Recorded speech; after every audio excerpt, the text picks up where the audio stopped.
Hey there, Papa's Posse. Don't forget about that QR code. Take you to my eBay, YouTube, and Instagram page.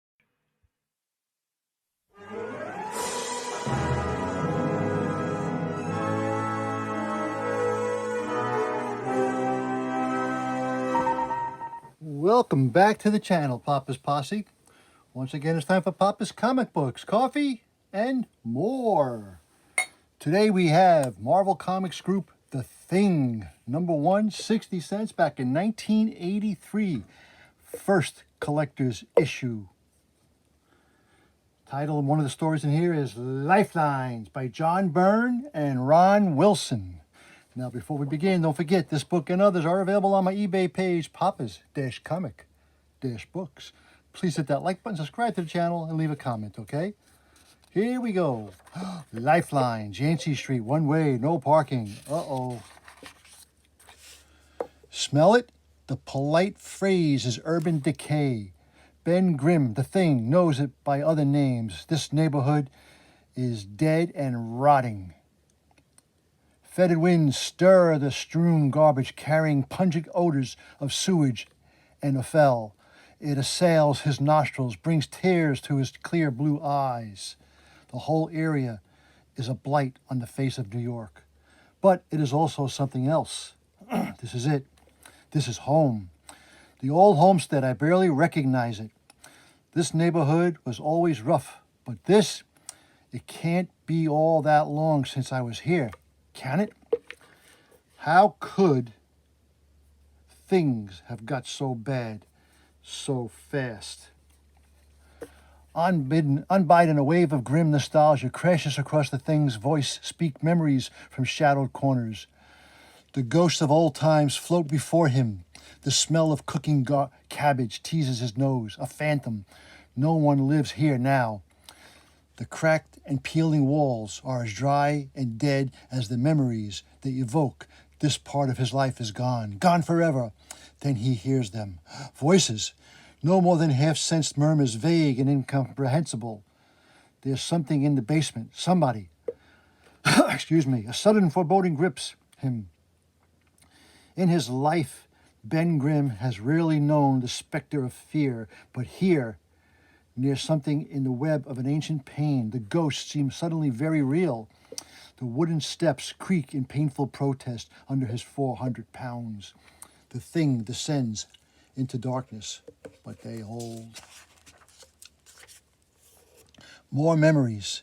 Hide and go seek in the dangerous darkness of the basement, where the monsters dwell and the Knudsen the Super has his secret lair.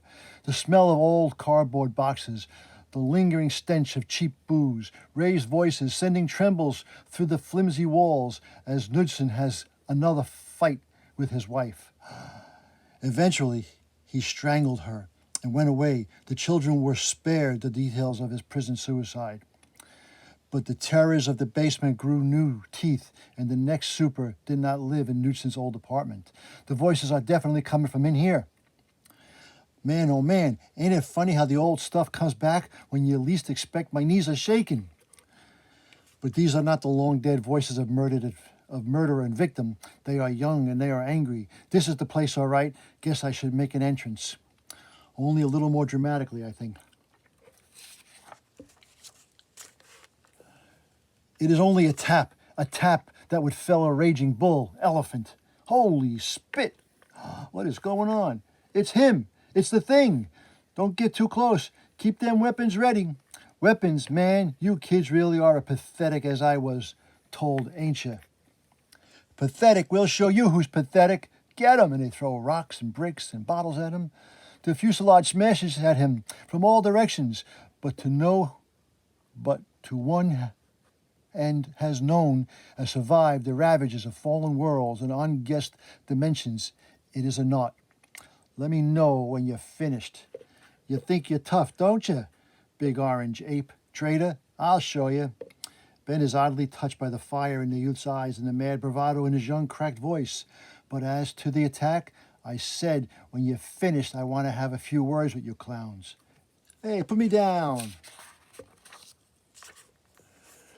Oh, I'll put you down. I'll put you right through the floor unless you buddies shape up and give a listen. Now, Who wants to be responsible for the pumpkin paying a quit visit to the Earth's core? All right, let him go. Gladly. Oof. All right, now that playtime's over, who's head honcho of this motley crew? I am. What's it to you?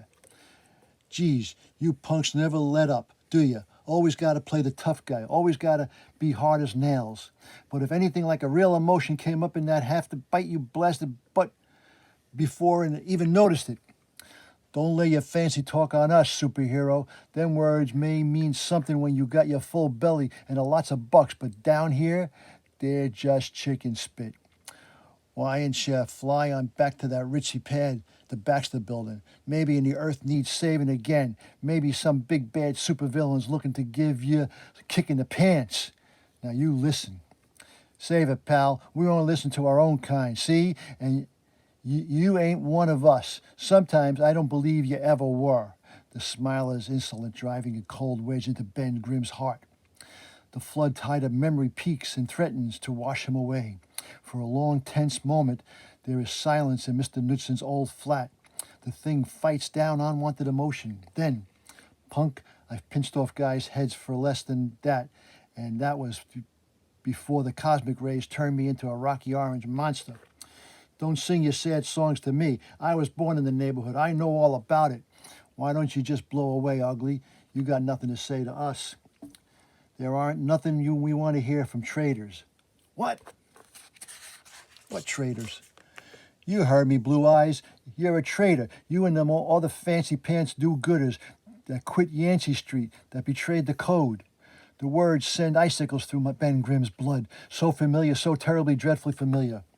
The youth's eyes burned into his, and 15 years of pain and anguish seethed behind those eyes. So short a time, so long a long time.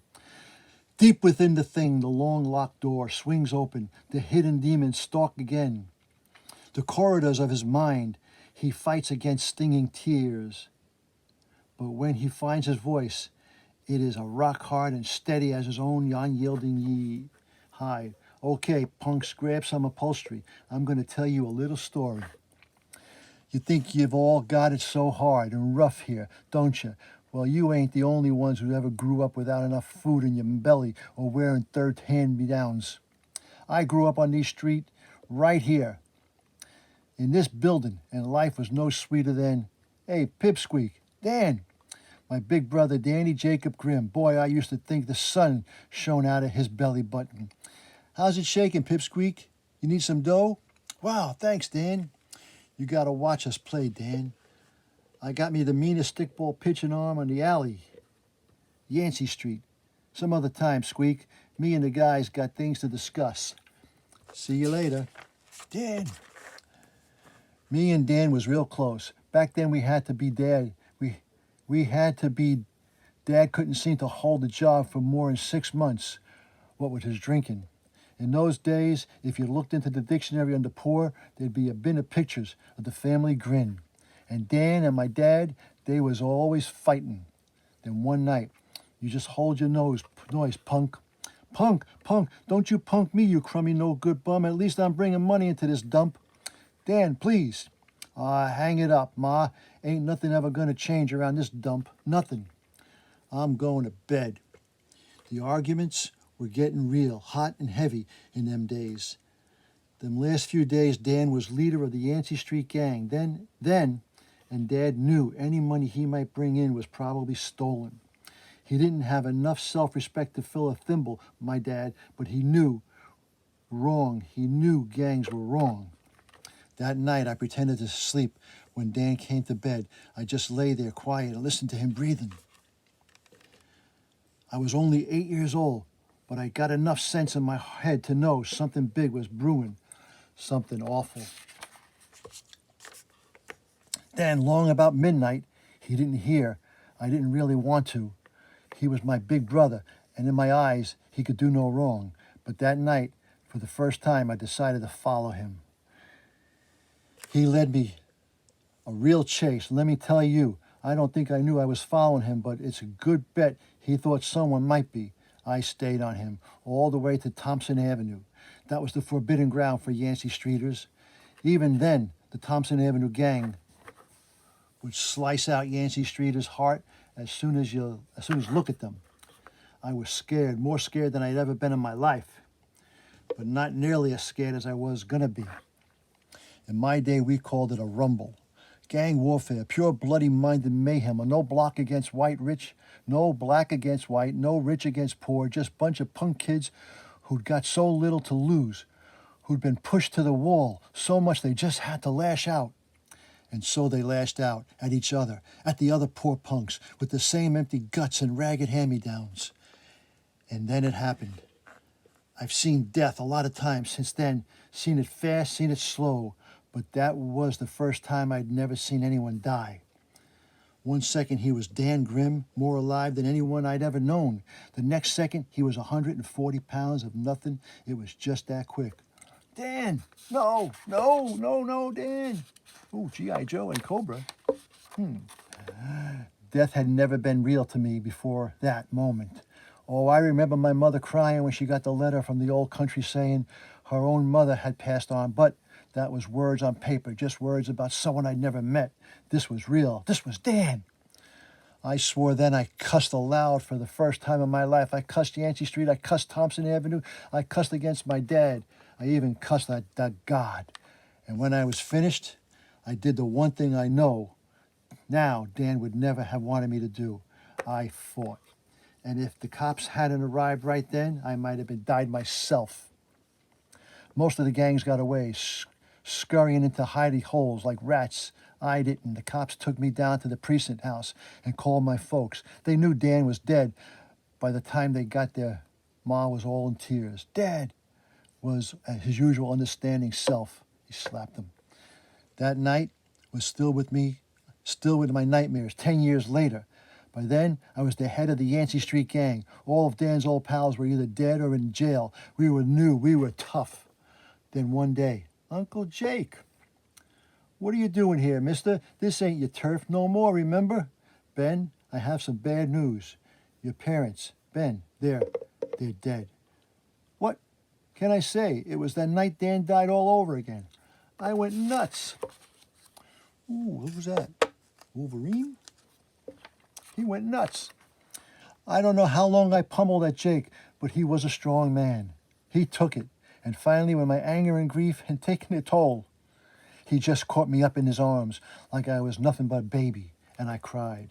But I was through crying. A week later, when I arrived at Jake's apartment uptown, Jake was a big, successful city doctor. In them days, he pulled himself out of Yancey Street by his own fingernails. How I hated him. And now he was my guardian. Ben, this is my wife, your Aunt Alice. Or Alice. Can it, pal? Can it, pal? I may have to live in this dump, but you ain't gonna make me like it. Captain Civility, that was me. Give credit to him. Uncle Jake and Aunt Alice, or Elise, were the closest thing to a real family I had since Dan died. Or they would have been in my stupid, you senseless pride hadn't kept getting in the way. But they kept at me. They kept giving me stuff, the good life. And no matter how rotten I treated them, they kept giving me love. And finally, I started to straighten out. They got me into high school. I discovered education wasn't such a bad thing. And I discovered football. There was still a lot of anger inside me. The death of Dan, the death of my folks. Football gave me a release. And more. It gave me a scholarship. Say, pal, isn't that Reed Richardson there? I am not your pal. As for the identity of the naive simpleton, I could not care less. That was my first meeting with Joker, who was later going to be a real pain for me and the rest of the Fantastic Four Doctor Doom. And about 5 seconds later, I met someone else who figured big in me in life. Reed Richards, boy genius. You got yourself a new roomie, Richards. The name is Ben Grimm. I figure I'll be more laughs than the nut who just flew out of here. Ben Grimm, the touchdown king. Glad to have you aboard, big fella. You heard of me, huh? Heard of you, too. You're supposed to be some kind of whiz kid in the smarts department. What's the this year, fifth college? My fourth. I don't think a man can ever have too much knowledge. Yeah, and what you gonna do with all those smarts?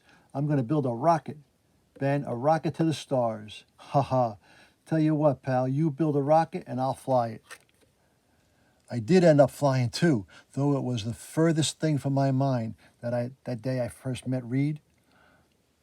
I wound up in the Air Force, part of the test pilot program. Before you knew it, I was jet jockey hanging my tail out of over the edge trying to find out what was wrong with the new birds. The brain kept building and trying to stay alive in the process. And then the day I mustered out, an old familiar face reappeared. I've come to hold you to your promise, Ben. Promise? What promise? I built my rocket, and you're the only man on Earth I'd want to fly it. Oh, no. So I joined Reed's rocket group out in sunny California, and him and me had a little argument you've probably read about. You know, it's not safe the cosmic rays could kill us all in space. We must make this flight now, Ben, before the funding is cut off. I never thought you would be a coward. Face it, Sue Storm knew that which buttons to push in this flyboy's head.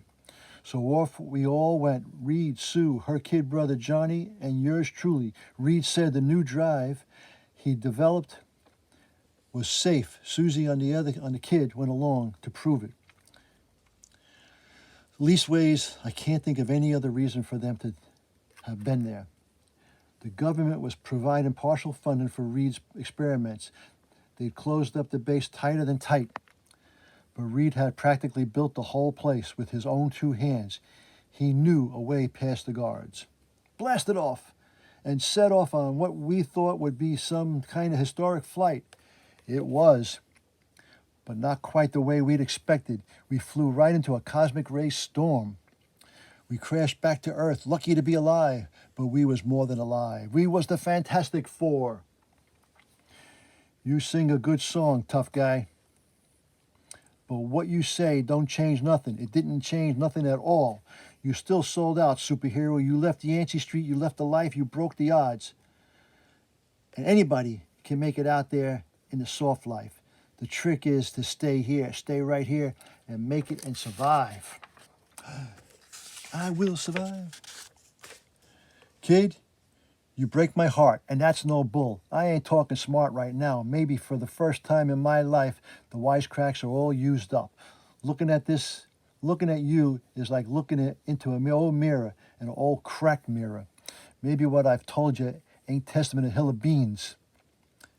Maybe you won't pull your head out of this junk pile long enough to grab a lungful of regular air. But if you're really as smart as you think you are, you will, and you'll see there's a lot more to life than Yancey Street.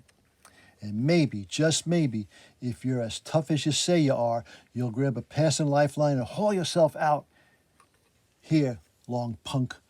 Well, Ben, I can't say, pal, talking to you, that bunch of kids opened up a lot of old scars.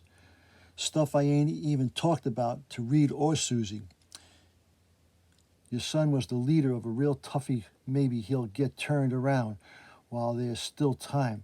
I owe you a lot from our days in the block. I hope this will be some kind of repayment. But I don't know. I just don't know. You tried, Ben. No one can do more than that. I'm stuck on Yancey Street, but maybe now my son will have a chance. I hope so. I hope so. Come on, pal. Let you and me grab a couple of cool ones and toast to the old days. Whew. Well, that was The Thing, #1, 60 cents back in 1983. First collector's item issue.